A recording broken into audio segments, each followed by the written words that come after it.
Good day, Namibia, and welcome back to the Government Information Center. My name is Angela Situmbeko, and I'll be your host for this session today. So today's topic will be the accessibility of contraceptives in Namibia. So we'll touch on the various forms of contraceptives and bridging the gap between the accessibility and administration or administering of contraceptives. We're also going to touch on why young female or why teenage girls are being turned away from facilities when they go and seek for help. So due to the COVID-19 pandemic and its ramifications, we've seen facilities facing shortages of contraceptives as well. So today's guests that we have in the studio, we have Ms. Tuelika Kamati, who is a Senior Health Program Officer at the Ministry of Health and Social Services. We are also joined by Mr. Lysias Tangeni Haidua, who is a Chief Youth Development Program Officer at the Ministry of Sports, Youth and National Services. In studio as well today, we have Mr. Ashwell Forbes, who is a volunteer at the Namibia Planned Parenthood Association. So welcome, my esteemed guests. Thank you very much. So we're going to start off by asking each of you, what are the mandates of your various institutions and how do these tie in with the access of contraceptives in Namibia?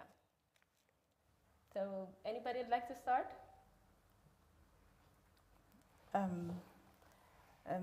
The Ministry of Health and Social Services mandate is derived from the Namibian Constitution, Article 95, that calls upon the state to ensure that citizens have a fair accessibility to public health facilities and services within accordance with the law. Yeah. And when it comes to family planning or contraceptive services, the ministry is having a policy or a national policy on sexual, reproductive, and child health care that also states that citizens or people who are sexually active should access family planning or should be explained or given information or family planning methods available, and they should have or be given family planning method of their choice. Yes. Mr. Haidua? Yes. The Ministry of Sport, Youth and National Services is there to develop and empower the Namibian young people. Yes. By so doing, the ministry is implementing a number of projects and programs that are of psychological nature, psychological empowerment, social empowerment, economic empowerment, of which I have to come to the subject matter, which is a contraception here now, is that we are currently rolling the comprehensive sexuality education for out-of-school youth. We have opened youth-friendly clinics at our multi-purpose youth resource center that, of course, that we are running together with Namibia Planned Parenthood Association. Mm-hmm. And that was meant to ensure that young people have access to contraception without any hindrance. Okay. And Mr. Forbes, mandates and how does it tie in to contraceptives? Yes. The Namibian Planned Parenthood Association is, I could say, it's the leading and preferred youth service provider, especially when it comes to youth-friendly services for the Namibian child as well as the Namibian adolescent. Our mandate specifically is to make sure that the young people have access to contraceptives, young people have access, and not only access, young people are not considered as clients, but young people are considered as our partners, our greatest partners, because the one thing that we have realized is that young people should be at the forefront of making changes for themselves, and this is what the Namibian Planned Parenthood is standing for, is that making sure that the programs that we run are by young people, and most importantly is governed by the young people themselves. Okay. Having touched on the fact that you'd like to have young people in the forefront, the next question does tie into that, so I'd like to hear input from Ms. Kamati and yourself. So if you could talk to us about the legal barriers around the access to contraceptive services and provider bias and stigma around accessibility of contraceptives to teens in particular. With regard to that, I wouldn't necessarily say there's a legal barriers because as I mentioned earlier, there is a policy that is in place that is allowing adolescents or people who are sexually active to access contraceptives. So for me, there is no legal barriers per se. However, when it comes to provider bias and stigma, yes, that does happen, and the ministry has learned about that, there are some challenges or bottlenecks when it comes to the provision of sexual and reproductive health services, more especially adolescents. They do sometimes come across those challenges of coming to facilities and they are not provided with the services. However, the ministry is working on that. We also have developed an adolescent and young people job aid that is targeting to empower healthcare providers for them to be able to offer services or to provide quality services to adolescents. Okay, Mr. Forbes? Yes. I think it's very important to say that I don't necessarily say 100% that there's no legal barriers, but I think there is a need for harmonizing the policy framework around it. Just to make a simple example, a young girl of the age of, or young girl or boy, at the age of 12 is allowed to get contraceptives, but you're not allowed to get testing until the age of 14. Okay. And those are some of the issues, because if a young girl at the age of 12 is coming for contraceptive, that means that this girl is sexually active, and it also means that most likely this girl is having unprotected sex due to various reasons. Yes. And I think those are some of the harmonizing of policies that we really need to work around in order to make sure that you have full access, or making sure that these young people and adolescents have this access. But also besides that, you also have a challenge, and I think this is where NAPA plays a critical role, in a sense whereby you have youth-friendly services, because sometimes we need to understand, sometimes the nurses at public health facilities, we're not pointing fingers to say, no, they are rude and they are what. No, we need to understand that we are speaking about two different age generations here. And we need also to respect that this nurse that is at the government health facility, she might be very good at treating wounds in terms of stab wounds and so forth, but she might, how can I say, her cultural background and her morals doesn't allow her to be treating this young girl or young boy, because many times we have seen, especially the older nurses, they will say, like, these are like our children. And the funny part is, young people have said it time and again, we are not your children. We are clients, and we need a service. So I think those are some of the issues that we need to work around when we are coming to youth-friendly services for young people. Would you like to add on, Ms. Kamati? Yes, I just want to add on Mr. Ashwell on the issue of the nurses or the healthcare providers, maybe religion or what other issues. Actually, as healthcare provider, we should provide healthcare services to the clients or to whoever is seek services, irrespective of their creed, age, sex, religion, or whatever. So what it means we should put aside our cultural norms and beliefs and then treat these clients as they come to us. Okay. So, Ms., just to clarify, so you are saying that one does not need any parental supervision in order to be assisted at the health facilities? The policy I'm referring to, the national policy on sexual, reproductive and child health policy, it states it clearly that all adolescents should have the right or can access sexual and reproductive healthcare services without parental consent, as long as they are going to be provided with information or proper counseling, unless it's in a case of a surgery. Okay. And when we are referring to adolescents, we, in Namibian context, we know we are referring to boys and girls aged 10 to 19 years. Okay, I think that's a very important aspect to put out there, because there's still that misconception that you need parental guidance in order to receive contraceptions or in order to receive help. So I think that's a very important point. So just a reminder to our viewers out there that we do need your feedback as well. If you have anything to share or any further questions, you can find us on Facebook at the Ministry of Information and Communication Technology Namibia. We are live streaming. You can also catch us on YouTube at MICT Namibia, or you could just directly call in at the number 061 400 397. So the number is 061 400 397. So Mr. Haidua, just to bring you back in the conversation, investing in adolescents and ensuring that young people have access to contraceptives is regarded as one of the smartest investments that we can have in Namibia.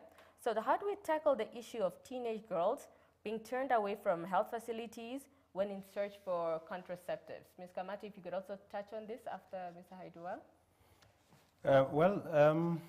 I think the most important aspect that we need to look at here, like my colleague have already mentioned, the issue of young people sometimes going to the public clinics, hospitals, and they are being turned away. The Ministry of Sport, Youth and National Service, it was on that background we heard the cry of the young people. And we come together with our development partner, our friends, that's NAPA, Namibia Planned Parenthood Association, and we open up clinics which are specifically meant for young people. That we call them youth-friendly clinics. Okay. These clinics, they are providing services and they are providing information. When a young person wants to get information regarding the usage of contraceptive, then these clinics, they should be in a position to give the information. Secondly, they are in a position to provide service to young people when they need them. And perhaps one needed to look at the possibility of expanding on these type of services. Yes. However, we are not saying public hospitals and clinics, they should continue maybe sending them away as they are saying. We want to discourage that, like Ms. Kamateve indicated, that it's not supposed to be the case. If it's there, we really want these hospitals and clinics to accommodate them as such. Because the clinics that the youth-friendly clinics that I'm referring to here, they might not be in each and every corner, unlike the public clinics. Okay, thank you very much for that response. So we do have a caller. Wayulu, could you kindly turn off your radio? Or if your TV is on, kindly turn it off. Wayulu, are you there? Hello?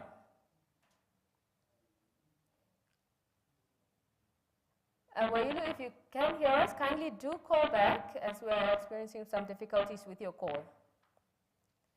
Ms. Kamati, did you want to add on from there? With regard to that, the ministry is investing in capacitating healthcare providers so that they are able to provide quality services. For them also to know the legislation framework, the policies and guidelines that are in place. Because it's one thing to have the policy or a guideline in place. It's another thing for the healthcare providers to know the content, and it's a third thing for them to implement it. So we are really trying to capacitate them and empower them.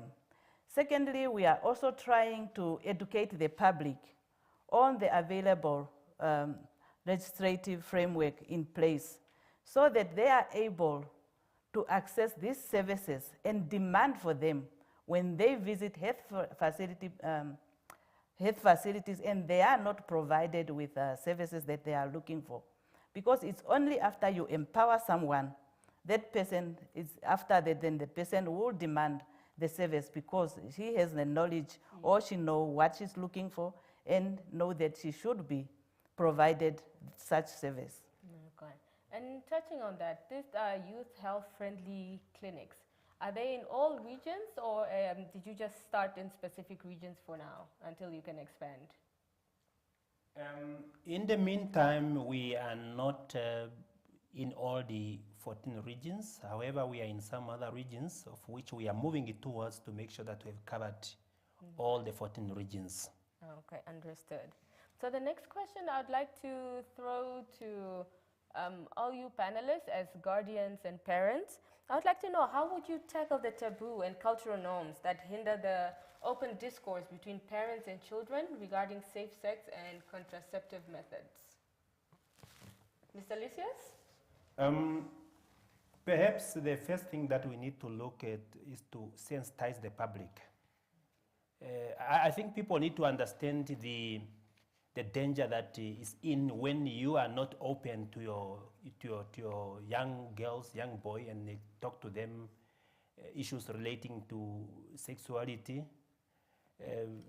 Until such a time people are well educated, well informed, I think it's only when we can ensure that we have eliminated this type of Stigma. step-blocks in our society.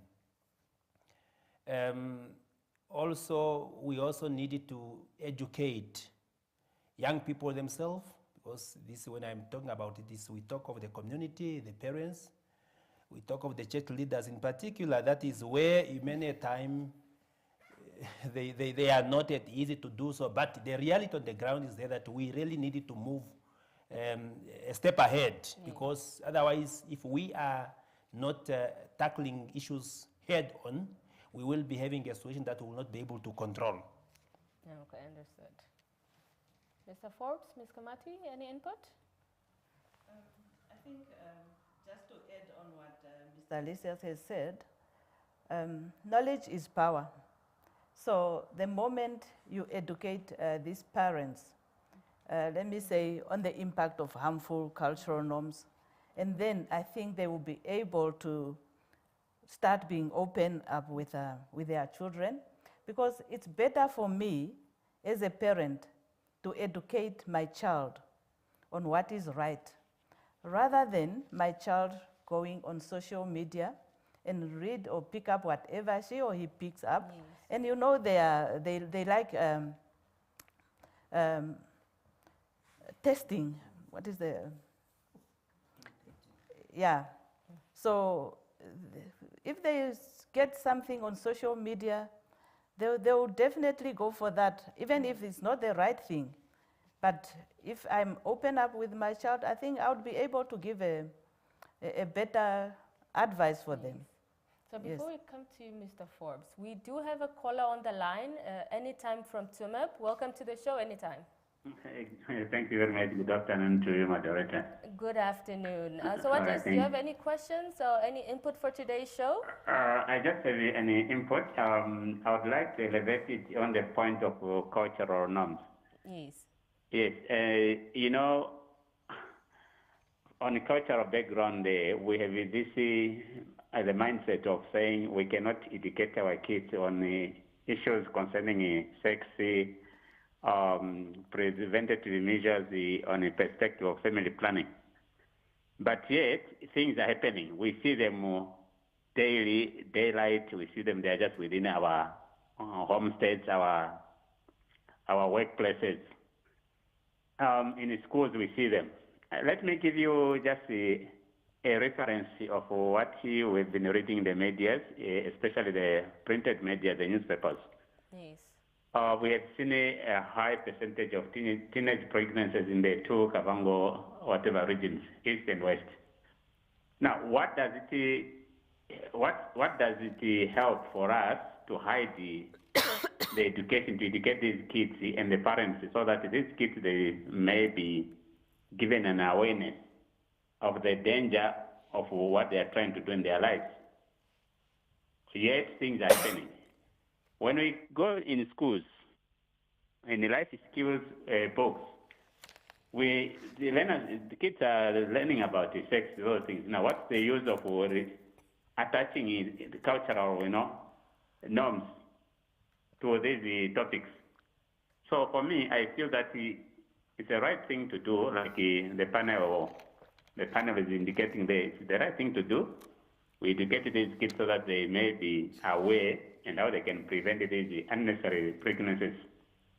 Family planning, first you should start with educating the parents, especially in the remote areas there, and then so that we can minimize the unnecessary teenage pregnancies that are taking place within the communities. So that was my input this afternoon. But now, like you asked the question that I want to ask, are the clinics really, are they available? These services, are they available in the clinics down there? That was the question that I wanted to pose at the end. But really, we need to educate our parents, especially in the remote area there, to also to bring this light to the kids. In short, thank you very much. Thank you very much, Liz. Sorry, anytime for the call. So All right.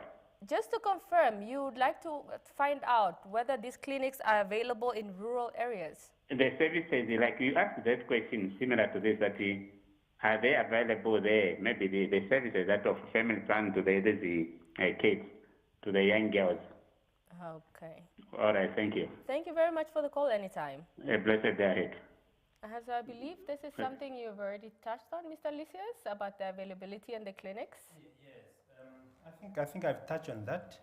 Maybe just to add that despite us not having clinics in all the 14 regions, we normally do outreach programs to reach all over in those regions where we have clinics and where we do not have clinics, just to give information to young people on issues relating to sexual reproductive health and rights, of which the issue of contraceptive is one of them, and also, where possible, the provision of some, like condoms and femdoms, if they are available, we do provide them to young people when we do outreach. Yes. Because we believe that even if we have a clinic, I can take an example. We have a clinic in Msat region, which is situated in Utapi. But when you look at how big is Msat region, the question remains how many young people will be able to reach to that particular clinic.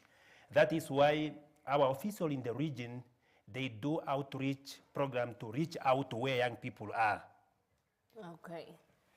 So before we got the call, we were on the topic of how to better the discourse between parents and children. Did you have input on that, Mr. Forbes?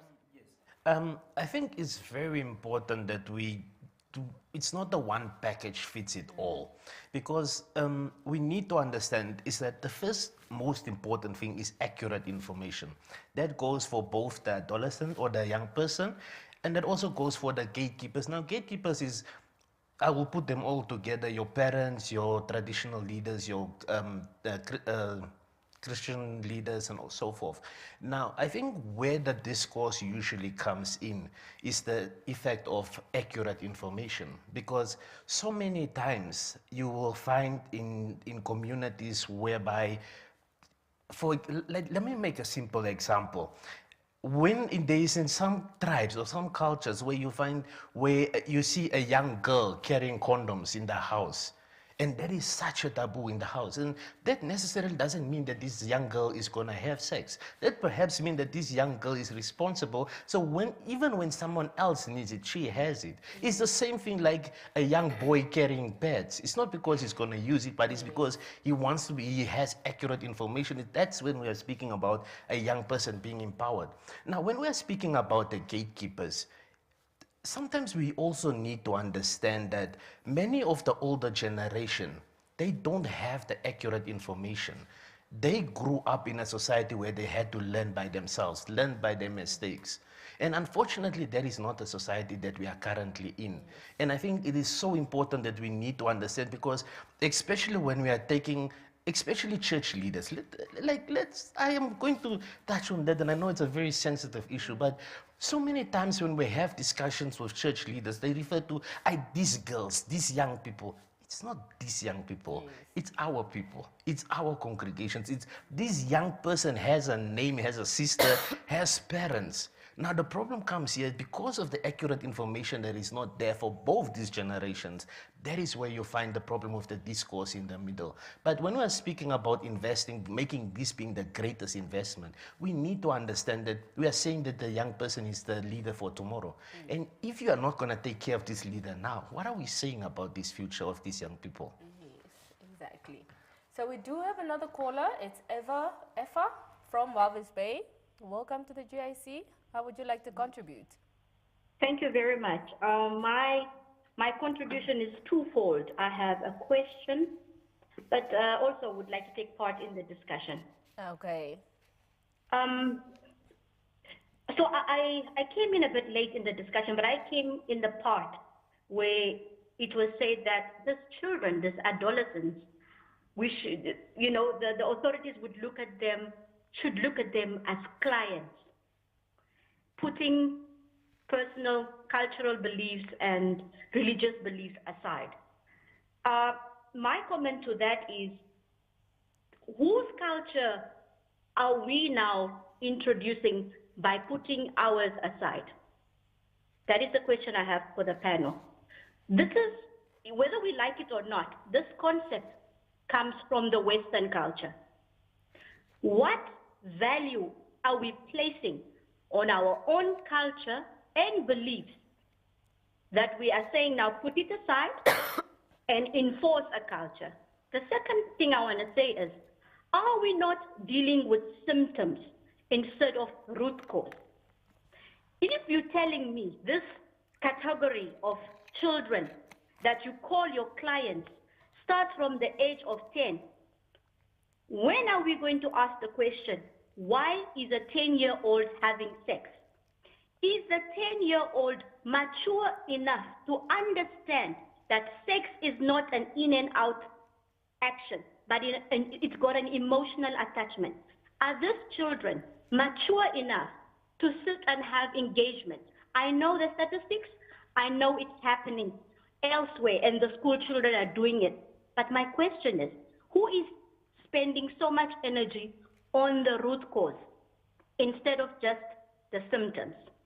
And another question I want to ask, especially the mothers and the fathers in your panel, is, are you telling me if my 10-year-old comes to your centers and asks you for a contraceptive, you're going to give my child a contraceptive without my consent? Or is there somebody with a moral background who is going to sit with my child and have a discussion, a counseling session, educating my child not on just, yes, you can do it, and this is how you do it to prevent disease and pregnancy? Is there a form? Are we dealing with our elders to say, come and counsel these children? As much as we are saying that the older generation learn from their mistakes and they don't have so much, why the current generation looks like we have so much is because of westernized way of doing things.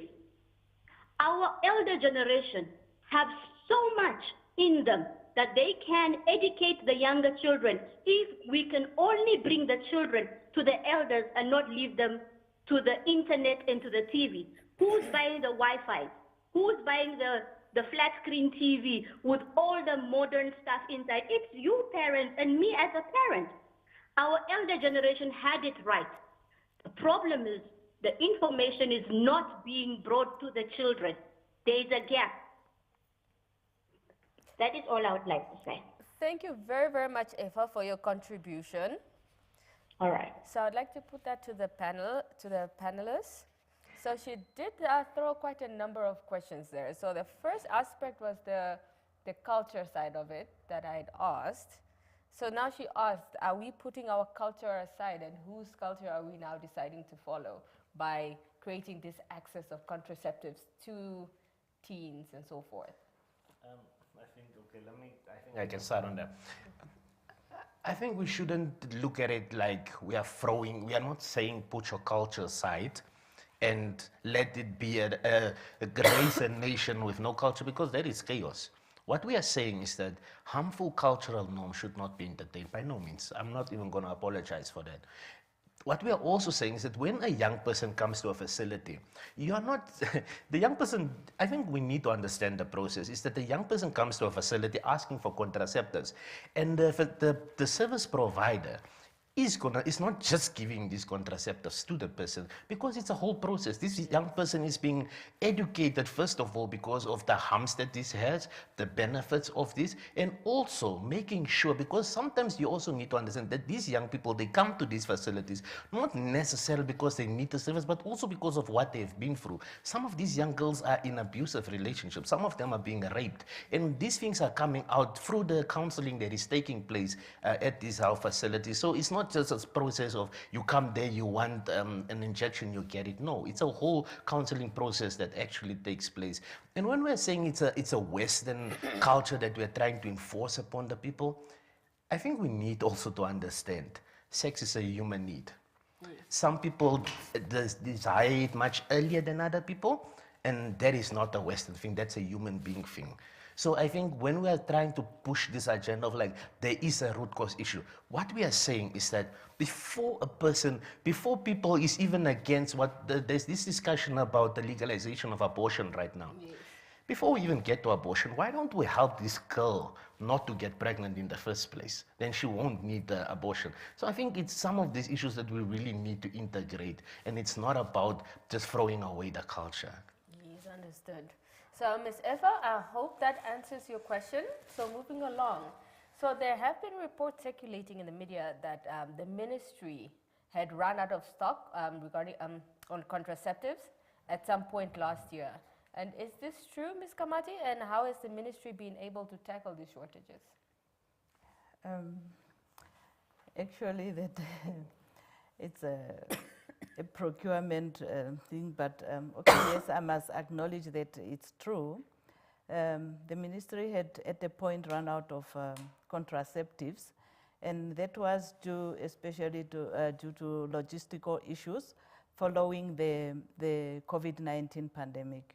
Yeah, I think that's all I can say for now. Okay, and as a follow-up, would like to know, what are the common contraceptives available in Namibia, and where are they mostly found? We do have long-acting contraceptives. When we are saying long-acting contraceptives, we refer to implants, intrauterine devices. We have short-acting, where we are referring to pills, injections. We have barrier methods, where we are referring to female condoms, male condoms. We have natural methods, where we are referring to lactational amenorrhea and yeah. We do have those methods, and these methods are found at all the facilities, public health facilities, depending on the level of the facility. What I mean when I'm saying depending on the level of facility is like regarding the long-acting methods, irreversible methods, the vasectomy and the tubal ligation. Obviously, those ones we do not find them at the health primary clinics or health centers. They are mainly found at district hospitals, regional hospitals, and national hospitals. Otherwise, the rest are available at the clinics and health centers. Okay.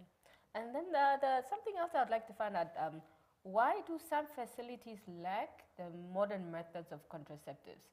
And not the more vasectomy-wise, but let's say, for example, implants. When it comes to implants, I must say, Namibia, we have never been procuring implants. Why? It's because there should be a memorandum of understanding that should be signed between the ministry and the manufacturer.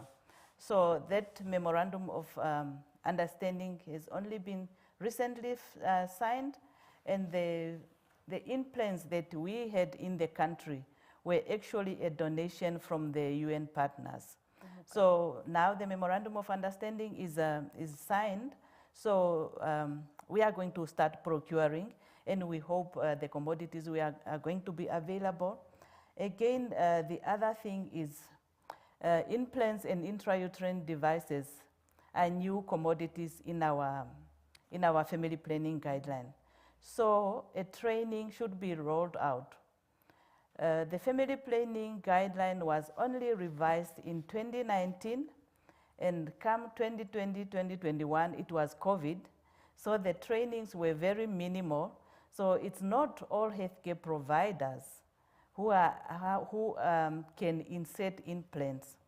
However, we are trying to work on that, and we also have plans to train the nursing training institutions so that nurses, when they are qualifying, they already know how to insert these commodities. Yes.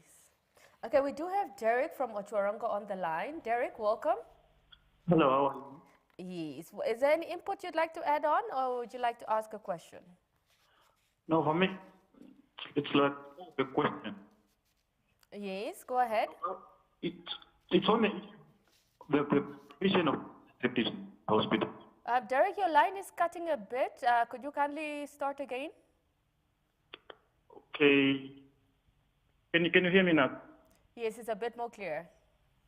Okay, my issue is on the provision of contraceptives at hospitals. Yes.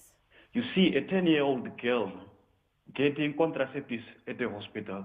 I know, like one of the panelists said that no, at first they are like, they go through counseling and are told whatever to do and not whatever to do.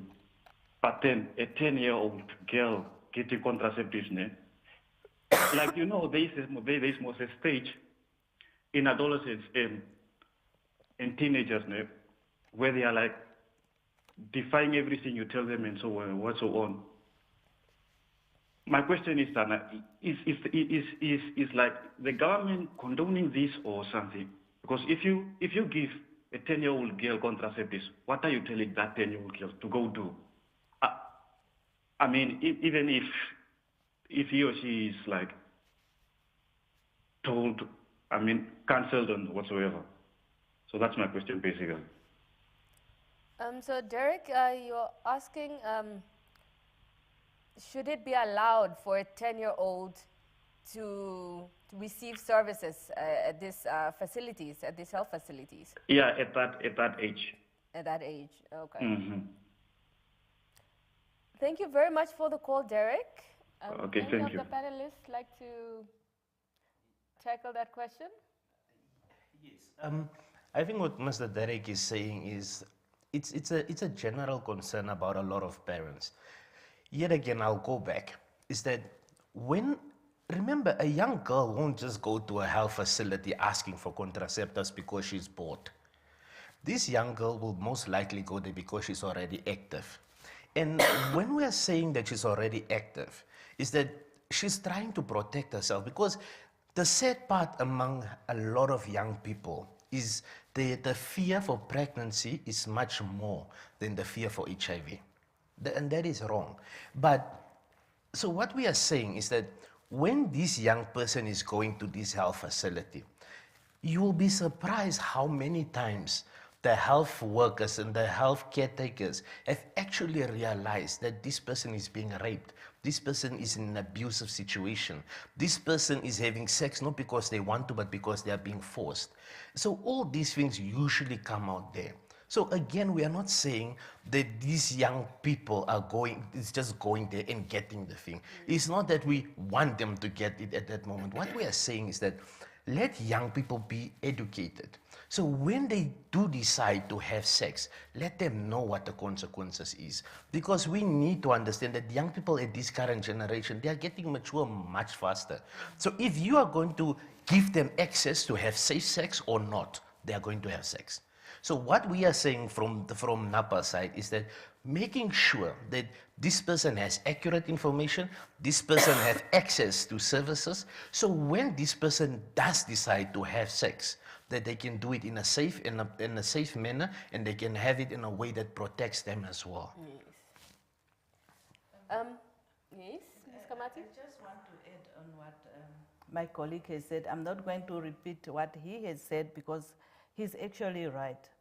But if a young person is coming to a health facility, it's obviously that she may be sexually active.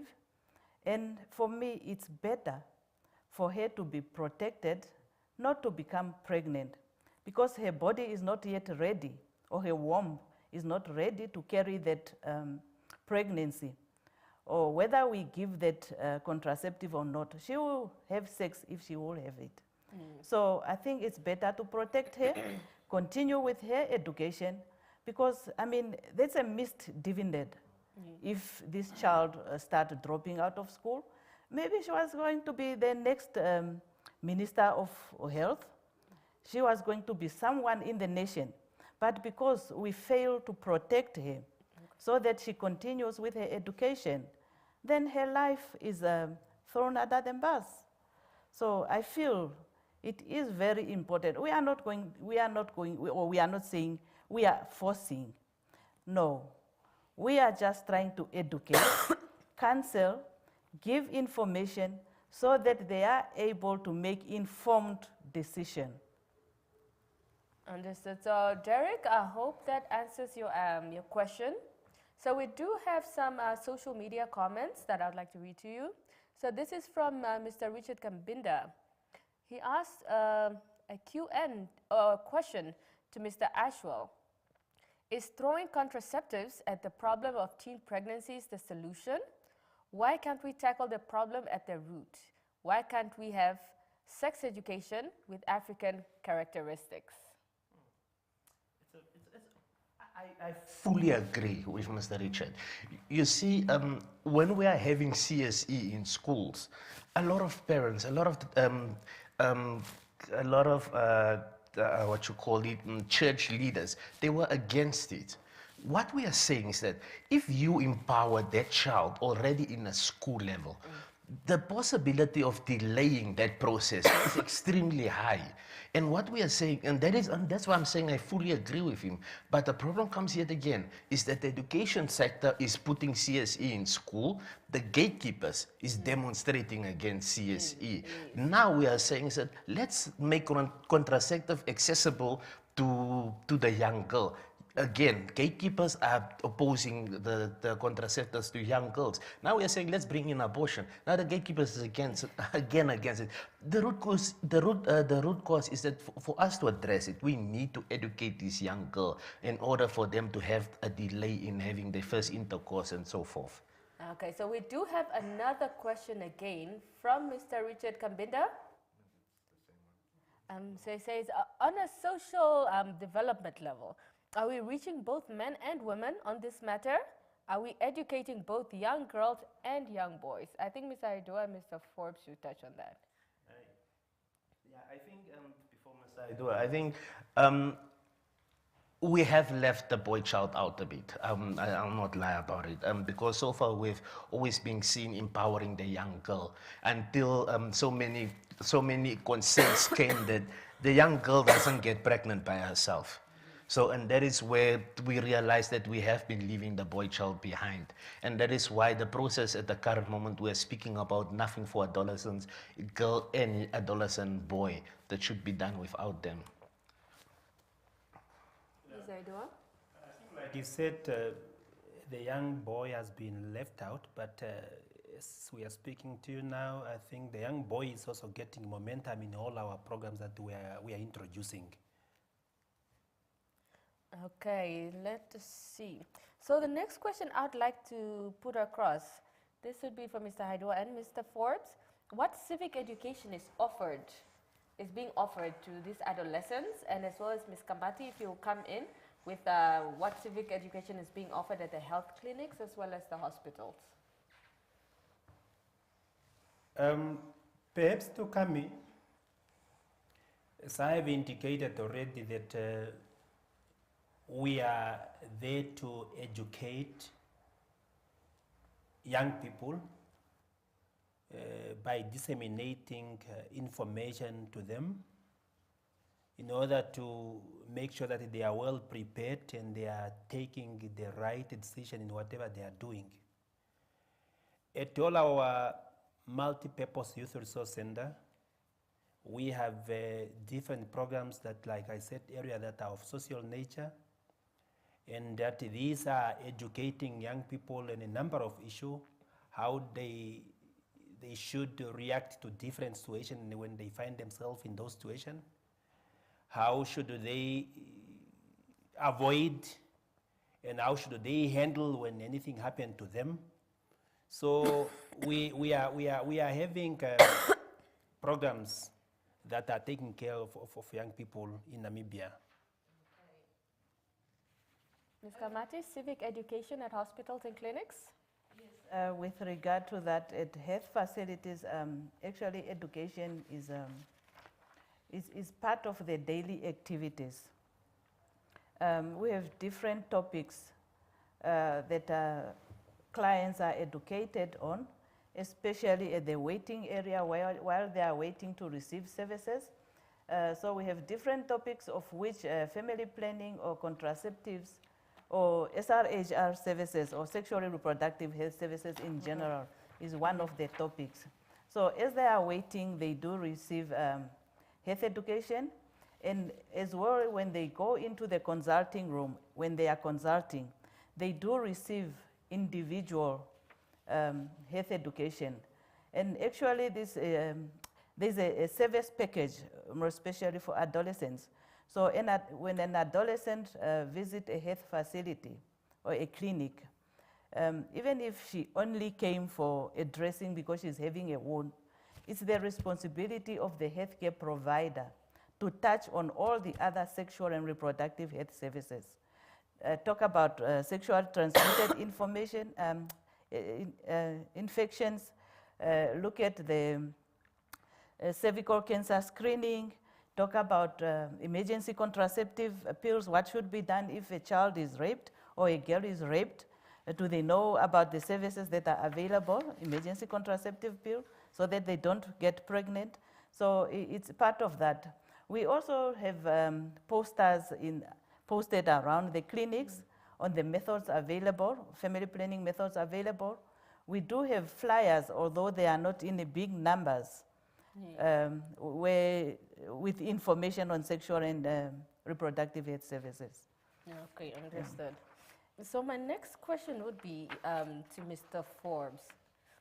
What do you think are some of the determining factors contributing to teenage pregnancies that could assist policymakers and healthcare workers with better decision making and planning, as well as problem solving? Seeing as you work on a one-on-one basis. I think the first thing that we need to do is that we need to bring the young person to the table.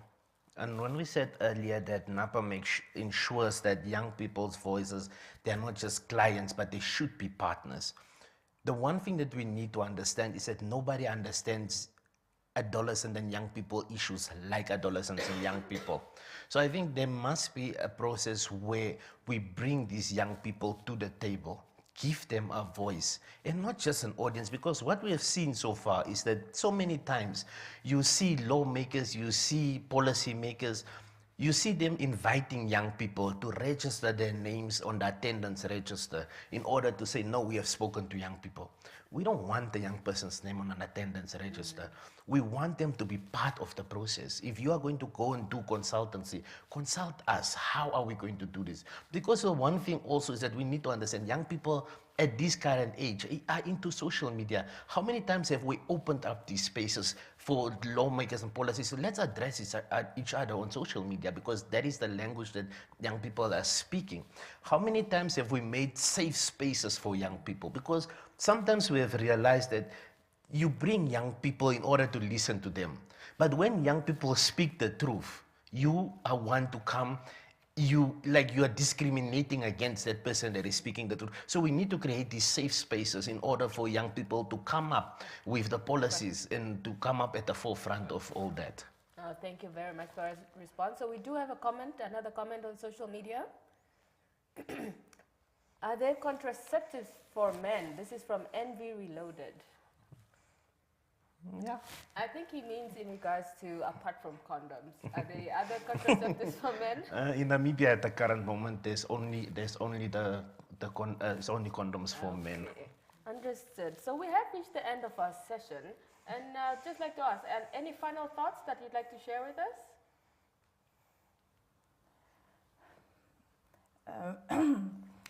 With regard to the Ministry of Health, we just want to state that we are working hard at empowering, first of all, in the first place, we want to empower the healthcare providers so that they are capacitated to be able to give quality services to the adolescents or to whoever is seeking these services. Secondly, we would also want to capacitate the clients or the public for them to be able to demand these services. And in the third place, as we were saying, the boy child is left behind. We would also to come in and bring the parents to the table, because it's only then we are speaking the same language. Because even if we educate the children, the adolescents, but the parents do not understand, then it's like we are pulled back. So we feel we need to bring all these groups together for us to move forward. Yes. As a Minister of Youth, we would like to invite all the role players in youth development sector to come forth so that we put our efforts together to make sure that we reach out to every Namibian young person in terms of giving them information, as well as in terms of giving them services. We are open, wherever we are, to partner with any person or any organization to collaborate and to network with whoever is contributing to the well-being of the Namibian young person. Thank you. Any final remarks, Mr. Forbes? Yes, from NAPA side, I think it's, like I always say, is that nothing for young people without young people. NAPA is always open that young people should be at the forefront, and we invite them. The NAPA clinics is safe spaces for you not only to access service, but also to, for you also to give as our partner, as our greatest partner, to give us how we can address young people's needs. To our parents out there, we always say, join us in this. We are not taking the children away from culture. We are not saying, the first thing we always say is that abstain. But if you're not going to abstain, be safe.